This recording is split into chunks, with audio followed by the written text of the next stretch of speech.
just like us. Ants. Look at that cover.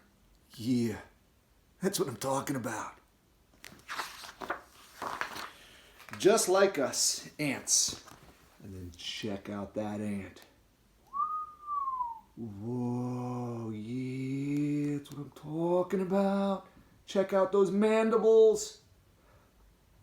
Ants actually have two parts to their mouth. They have the mandibles, and then they got inside, they got another mouth. So it's kind of like they got two mouths. Ants. The inside scoop. Did you know that ants have been farming for longer than humans? And that in addition to raising crops, they herd and milk animals? Ants also build roads, they sow, and they construct rafts to survive floods. In these and other ways, ants are just like us. Read on to learn more about these fantastic, or rather, antastic insects. Yep. It's the inside scoop. Sister cities. Oh yeah, check this out. Yeah, that's what I'm talking about. Yeah, and then check this out over here. Yeah. Like people, ants live in communities. Their colonies can be small towns or big cities with populations in the millions. Unlike people, every single ant in the town is related. Talk about one big happy family. All ants in the colony come from one mother, the queen. She starts the colony by laying eggs that become workers, which are all female. These sister workers build the nest. As the queen lays more eggs, the workers build more rooms in the nest. These can number in the thousands and include nurseries for babies, pantries for food, and more. Some ants also build roads and tunnels connecting their homes to their workplaces where they hunt or gather food. Talk about ant cities. Yeah, like New York. Bug eat bug job.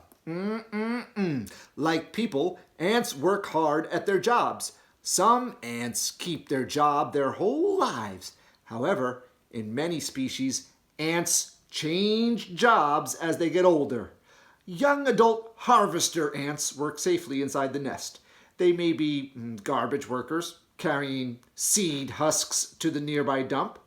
Or they may join the construction crew and fix collapsed walls and add on to new rooms. As they get older, they get promoted to collecting seeds outside the nest, where there is always the threat of other insects attacking.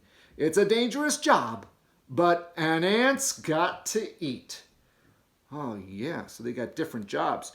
Employment up. And this is the employment agency, and that's where the ants get their jobs. Yeah. All right. Good babysitters. No. Good baby critters. Yeah. Oh, yeah. Check that out over there. Check out that picture. Don't talk about it. Yeah. An ant's first job is often to babysit her little sisters, which are tiny rice-like worms called larvae. Oh, look at the rice-like worms called larvae, the first stage after the egg is hatched. Babysitter ants feed the babies by chewing up food and spitting it into their mouths. They give the babies baths by licking them with sticky saliva. And they protect them by carrying them deeper into the nest when danger strikes. Oh my gosh, so they spit food into their mouths, they lick them to give them a bath, and they carry them deeper into the nest when there's a threat nearby. Queen's feast. The same babysitter ants that feed the larva also feed the queen, who is too busy laying eggs to do anything else. They spit the food into her mouth, too. For ants, it's a meal for a queen. Or should we say, spit for a queen. Ew! And then this says, I want to suck your bug juice. While some ants feed their babies, other ants feed on them. Dracula ants bite their larvae and drink their blood. The larvae somehow survived this, but it's still not very nice. Less painful, but no less weird. Leptonella larvae have a spigot that adult ants drink from like a straw. Oh my gosh, so here's some larvae, and they have like this thing that's like a straw, and the other ants drink from the larva. Oh, interesting ways that ants do their eating, I have to say. Work it, baby.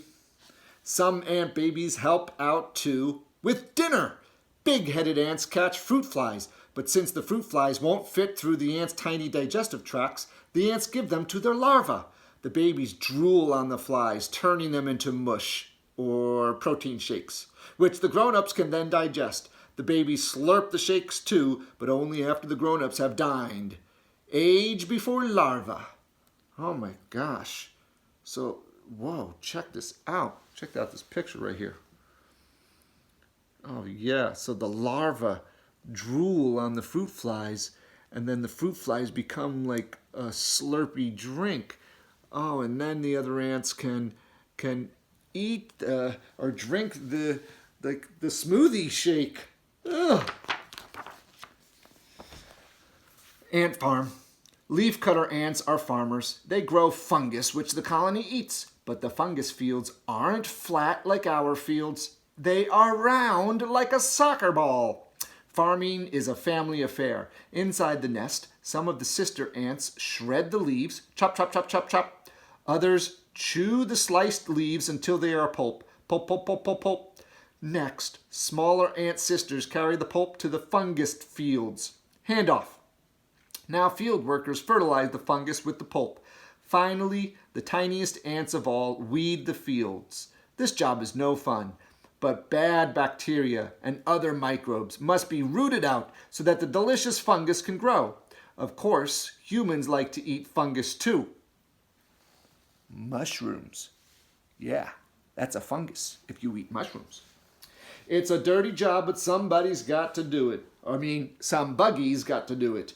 After the fields are weeded, a new group of ants carries the weeds to the dump. These ants are like hazmat workers because some of the weeds are deadly or hazardous materials. Unfortunately, there are no hazmat suits to protect the ants. Worse, once they've started working, the other ants won't let the hazmat team near the fungus fields to avoid contamination. So the selfless workers must eat when they find whatever they find in the trash. It is a tragic fate.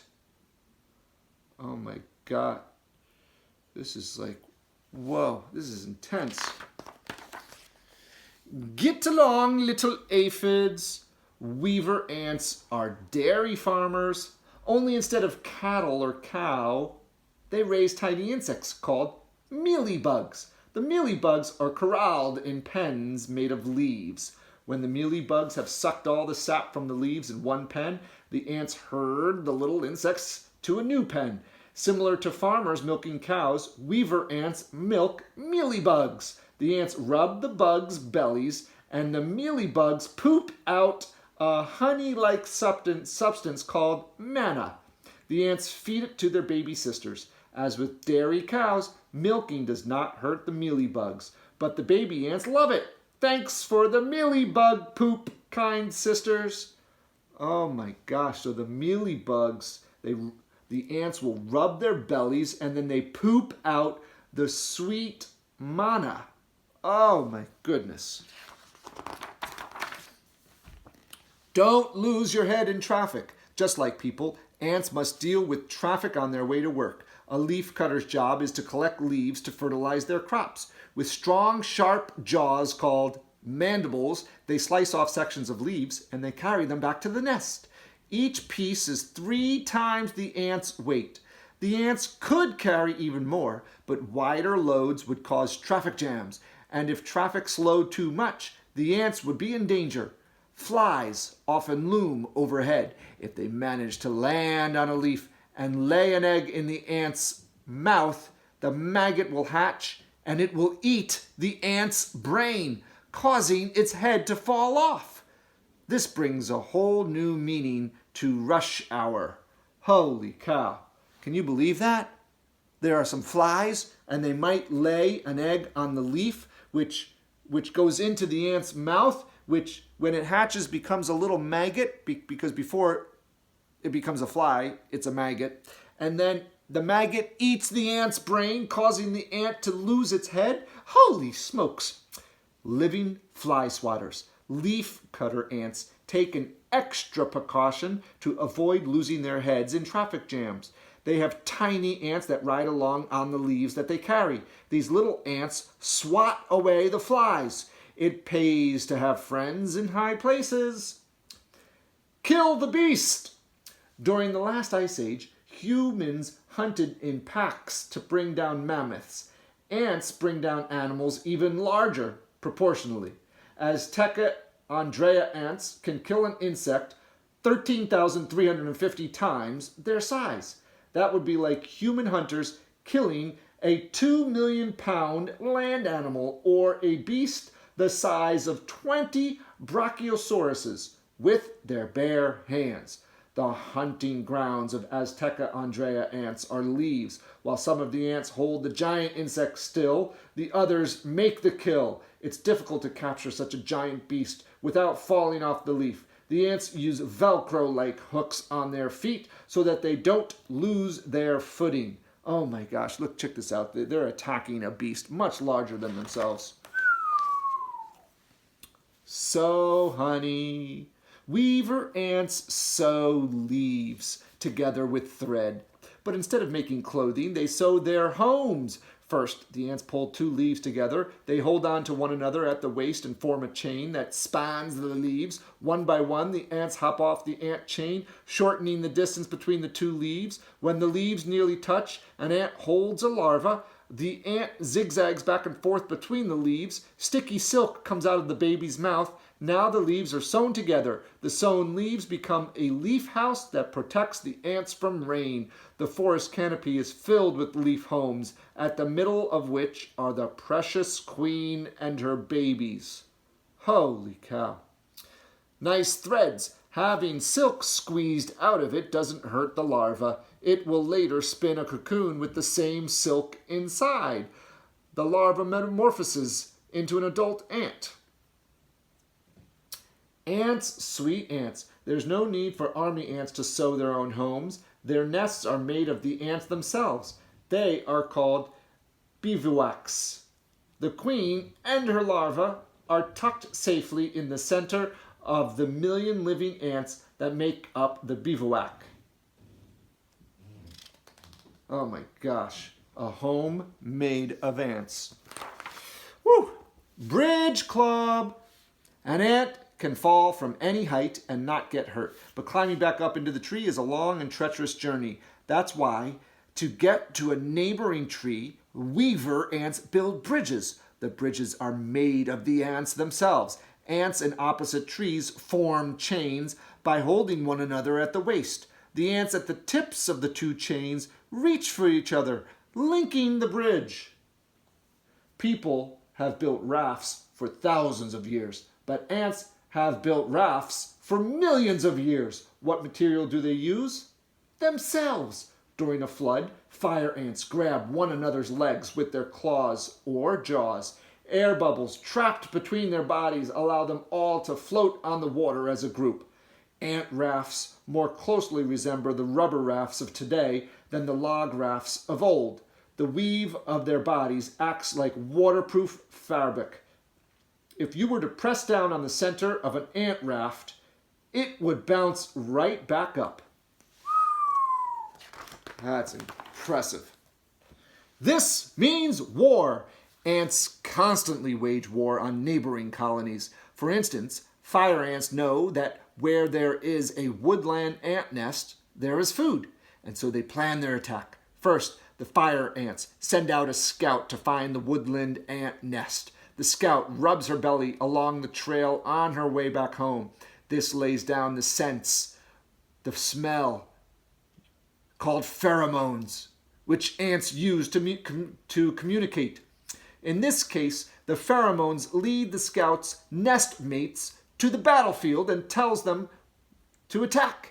On the battlefield, woodland soldiers use their mandibles like swords against the enemy, but the fire ants outnumber the woodland ants 100-fold, and soon they close in on their nest.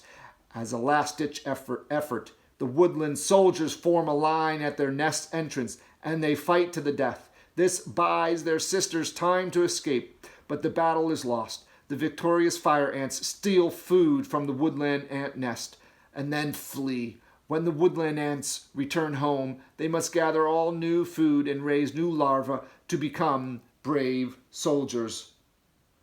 Smell you later. Inside the nest, the other woodland ants sound the alarm about the attack by rubbing their tummies on the ground. This pheromone says, "Run! Save the babies! Save yourself!" The queen and workers carrying the larvae, they flee. Super soldiers. In a leafcutter colony, ants come in two sizes, little and big. This is called polymorphism. An ant's size at birth determines her job. For instance, soldier ants can be 1,000 times larger than other workers. If human soldiers were that big, they would stretch a mile into the sky and they would tower over even the highest skyscrapers. But ants are different sizes for a reason. The soldiers must be big to defend the nest against larger insects. The workers must be small in order to pull tiny weeds from the fields. Oh my gosh, look at this soldier ant. Huge. And the worker ants, small. Wow. Time marches on.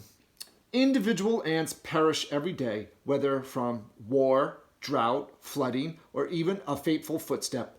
Yet the ant family lives on. For a short time each year, a small number of larvae metamorphose into males and queens. These winged ants mate. The males die soon after, but just as people sometimes leave their hometowns, the queens fly off to new places. There, they found new colonies. They lay eggs, which hatch into larvae. The queen cares for the first group of larvae herself. When the babies become adults, they take over the babysitting duties. Meanwhile, the queen has more and more babies who all grow up to be hard workers. They build the city, they protect their fellow ants, and they gather food to share. And the circle of life continues for the ants who are just like us. Time marches on, and so do ants. The ants go marching one by one, hurrah, hurrah. It's 2 by 2. Come on, we gotta sing it right. The ants go marching 2 by 2, hurrah, hurrah. Okay, so here's the glossary, which has what important words in the book means, like mandibles. An ant's sharp jaws used as tools for slicing food and weapons for fighting. Cocoon, a silk casing spun by some insect larvae, inside which they transform into adult insects. So there's many different words here.